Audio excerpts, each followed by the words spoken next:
층간소음 갈등으로 또 흉기 난동 사건이 발생했습니다. 40대 남성이 휘두른 흉기에 일가족이 크게 다쳤습니다. 당시 현장에는 경찰이 있었는데도 막지 못해서 피해자 보호가 미흡했다는 지적이 제기되면서 당국이 조사에 나섰습니다. 승재현 한국형사법무정책연구원 연구위원과 짚어보겠습니다. 어서 오세요. 어서 오십시오. 안녕하십니까. 예, 인천의 한 빌라에서 층간소음으로 이웃끼리 갈등을 빚다가 4층에 살던 40대 남성이 3층으로 내려와서 흉기를 휘두른 거죠. 네, 사실 이게 층간소음치고는 조금 독특한 케이스죠. 원래 위에 있는 사람이 시끄럽게 굴면 밑에 있는 사람이 층간소음으로 이제 하는데, 이거는 위에 사는 분이 밑에 있는 사람이 문을 쾅 닫는다는 그런 어떤 그 불만을 토로해서 위에 있는 사람이 신고를 했는데, 이걸 두 가지로 시청자 여러분께서 좀 들으셔야 되는데, 첫 번째, 층간소음으로 그 사고 난 당일 12시 40분쯤 일단 신고합니다. 신고해서 지금 문제가 있으니 좀 와주세요 라고 했고, 그때 경찰관이 불안감 조성이란 경범죄 처벌법으로 좀 분리하세요, 떨어져 있으세요 라고 이제 1차 신고가 들어오고, 그로부터 몇 시간 지나고 난 다음에 다시 2차 신고가 오는 거예요. 여기서 저는 조금 경찰의 초동 대응이 조금 미흡했다, 첫 번째 지점인데, 그럼 똑같은 사건이 똑같이 재반복이 된다면 이건 굉장히 위험한 상황이거든요. 이미 신고가 됐는데 다시 똑같은 사건으로 똑같이 신고한다? 그리고 밑에 있는 3층에 있는 피해자들이 바깥에서 문을 두드리고 있어요. 아직도 소리가 나요. 뭐 이런 소리를 했단 말이에요. 그리고 이제 경찰관이 올라와서 다시금 분리 조치를 하는 과정에서 4층에 있는 사람이 다시 3층으로 내려와서 3층에 있던 그 부인과 그다음에 딸에게 흉기를 휘두르게 되고, 그 흉기를 휘둘러서 부인은 굉장히 중상을 입었습니다. 그래서 지금까지 정신을 아직 의식을 회복 못했다고 하는데요. 그래서 부인에 대해서는 살인 미수, 그다음에 딸에 대해서는 손을 좀 다쳤다 그래서 그 딸에 대해서는 특수상인데, 이 부분도 조금 이따 앵커 분들한테 말씀드리겠는데, 어떻게 한 사람의 고의가 A한테는 살인의 고의고 B한테는 상해의 고의가 되지? 이 부분도 저는 전체가 살인 고의라고 저는 생각을 하는데 어떻게 달라질 수가 있겠어요. 그래서 여하튼 조금 초동 대응도 불편했고, 두 번째 그 칼을 그냥 흉기를 휘두르는 과정에서도 경찰이 조금 부족했다. 그리고 죄명을 지금 만들어내는 것도 제가 그냥 형사정책의 전문가로서는 좀 어색하다. 이 세 가지를 지적하고 싶습니다. 뭐 초동 대응뿐만이 아니라 경찰이 현장에 있었는데 그 현장을 이탈해서 1층으로 내려왔다는 건 아니겠습니까? 그러면서 오히려 피해를 막지 못했다라고 하는 이야기가 있더라고요. 참 이 생각을 할 때 굉장히 큰 고민을 많이 했습니다. 이게 정말 경찰의 마음을 가지고 이야기를 해야 될까? 아니면 국민의 입장에서 말씀을 드려야 할까? 그냥 제가 그 경찰을 키우는 부모라면 그 현장에서 네가 안 다쳤는 게 천만 다행이다라고 말할 수는 있을 것 같아요. 그 경찰관의 부모라면 우리 아이가 안 다쳤으니까.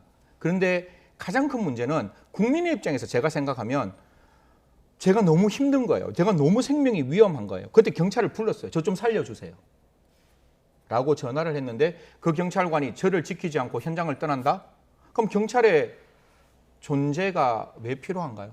경찰의 제1의 존재의 의미는, 이건 뭐 자꾸 저한테 매뉴얼을 물어보던데, 매뉴얼이 아니라 국민의 생명과 안전을 지키는 게 경찰의 제1의 임무인 거예요. 그러기 위해서 경찰에게 우리는 세금을 주고 그 경찰에게 우리의 생명을 보호해달라고 부탁하는 건데, 그 부탁하는 상황에서 경찰이 순간 그 상황에서 존재하지 않는다? 시민의 한 사람은 되게 불편한 상황이라는 거죠.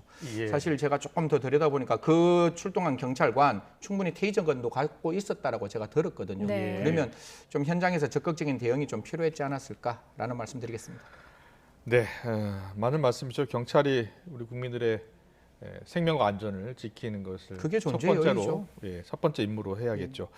가해자는 구속됐는데 앞서 살인 혐의와 또 특수상해 혐의, 처벌 수위가 상당히 높을 것 같은데요. 사실 이게 살인 미수라 그래도 미수가 두 가지예요. 이게 결과를 의도했는데 예외적으로 결과가 발생하지 않은 상황이면 미수라도 감경 안 할 수 있는 거거든요. 근데 지금 같은 경우에는 제가 그 범죄 현장과 그다음에 그 피해자의 어떤 상처 부위를 제가 시청자분들에게 말씀을 못 드리겠고, 흉기의 크기도 제가 말씀을 못 드리겠는데, 충분히 사람을 살상할 수 있는 정도의 흉기와 사람이 사망할 수 있는 급소를 찔렀다라는 거고, 사실 그런 찌르는 상황에서 딸에게도 공격을 했고, 그다음 밑에서 이 소리를 들어요. 아까 저희들이 말했다시피 A라는 경찰관이 이 상황을 딱 목도하고 난 다음에 이 상황에서 그 진압을 하기가 좀 어렵다고 생각하고 현장에서 떨어져 있던 다른 경찰관 네. B라는 사람이 분리 조치를 해야 되니까 4층에는 그 뭐 신고했는 그러니까 그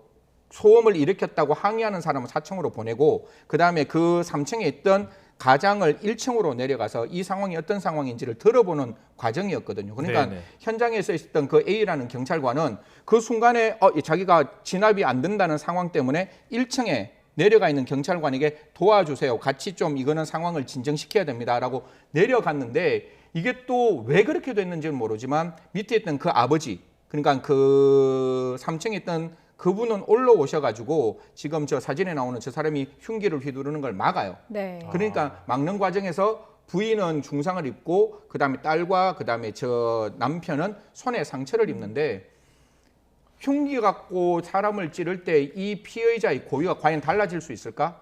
그 순간에 무차별적으로 동시에 같이 찔렀다면 그 고의라는 거는 저 사람이 죽어도 괜찮다고 생각하고 찌렀을 때 우리는 미필적 고의가 있다라고 얘기하는데 그럼 세 사람에 대해서 동등한 고의가 아니었을까?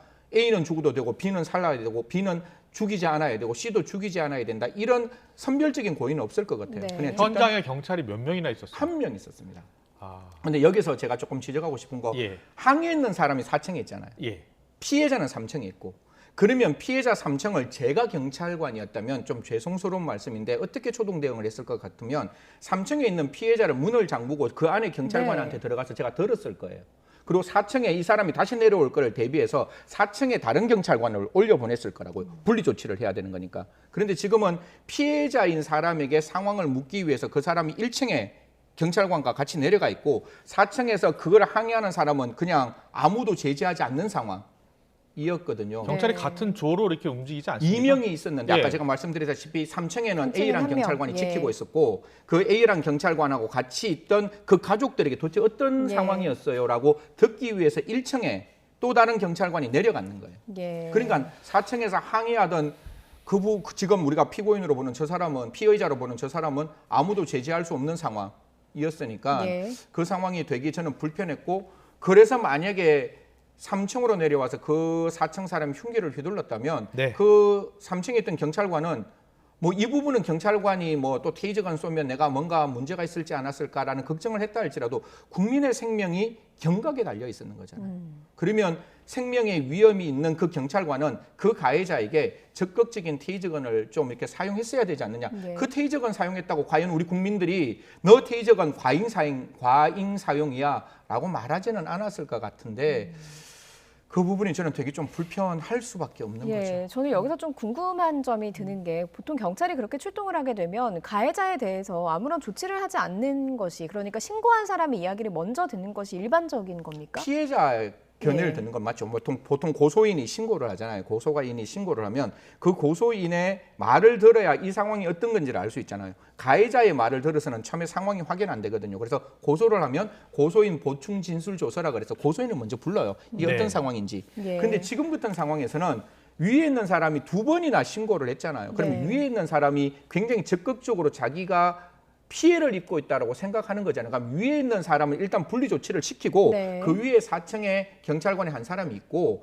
그다음에 3층에 피해자들은 집이잖아요. 그럼 집에 문 잠그고 거기서 경찰관이 말을 들었으면 되는데 좀 아니했다. 예, 사실 4층에 항의했는 사람은 내버려 두고 피해자의 가장 그 피해자를 지켜야 될 아버지를 1층에 내려보낸 상태에서 말을 듣다가 아버지는 올라왔는데 경찰관 두 사람은 그 앞에 공동 현관문이 있잖아요. 그게 잠겨서 못 올라왔다는 거예요. 그러면 분명히 A란 경찰관이 내려갔을 때 이 상황이 심각한 상황이란 거 알 거 아니에요. 그러니까요. 흉기를 네. 휘두르고 있는 상황이면 문 부쏘는 게 모르겠습니다. 이걸 제가 문을 못 부쉈다고 진짜 말할 수 없죠. 저 같으면 문을 부쉈어라도 예. 피해자를 보호했을 것 지금 같아요. 피해자분 안에 목 부위를 다쳐서 의식을 네. 못 찾고 있다니까요. 너무 안타깝습니다. 빨리 의식을 찾았으면 좋겠는데요. 지금 최근에 이 층간소음으로 이웃 간 폭력 사건 자주 발생하고 있잖아요. 네. 그런데 위층에서 층간소음이 난다고 해서 아래층에서 보복 소음을 일으키면 처벌을 받을 수 있다고 하거든요.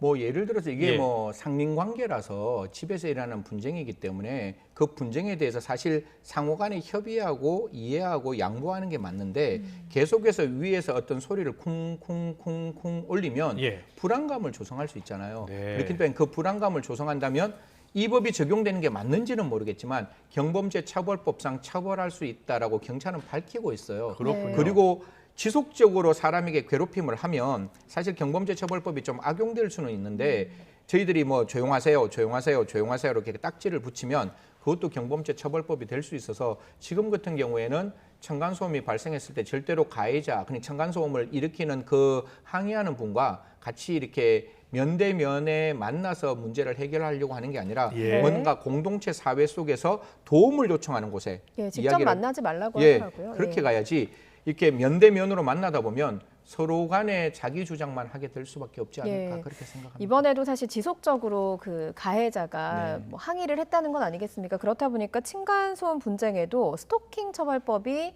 좀 적용이 될 수 있다라는 이야기가 있긴 하더라고요. 어떻습니까? 저는 이제 스토킹 처벌법은 스토킹 처벌을 위해서 한 10년 정도 고생해서 만드는 법이에요. 예. 연인 관계에서 옛날에 늘상 일어날 수 있는 그냥 부침적인 현상이 그 피해자 입장에서는 굉장히 힘들었거든요. 그래서 제대로 된 어떤 스토커를 좀 처벌하고자 만들었는데 이게 일상생활 분쟁에 전반적으로 스토킹 처벌법이 적용되는 것은 좀 저는 지양해야 되지만 지금 같은 상황에서 좀 적극적인 분리 조치가 필요하다면 지금 첫 번째 제가 아까 말씀드렸잖아요. 경범죄 처벌법상 불안감 야기 예. 형태로 사건을 종료하고 왔는 거거든요. 그럼 그때 조금 경찰이 말했습니다. 제가 스토킹 처벌법을 적용하자는 게 아니라 경찰 스스로 이런 경우에 스토킹 처벌법이 적용될 수 있다라고 말을 했으니까 좀 적극적인 분리 조치 그리고 그 분리는 피해자의 분리가 아니라 가해자의 분리라는 말씀 다시 한번 드리겠습니다. 네, 마지막으로 층간소음으로 갈등이 빚어졌다면 어떻게 해결하는 게 가장 좋을까요? 그리고 어떤 법적 제재를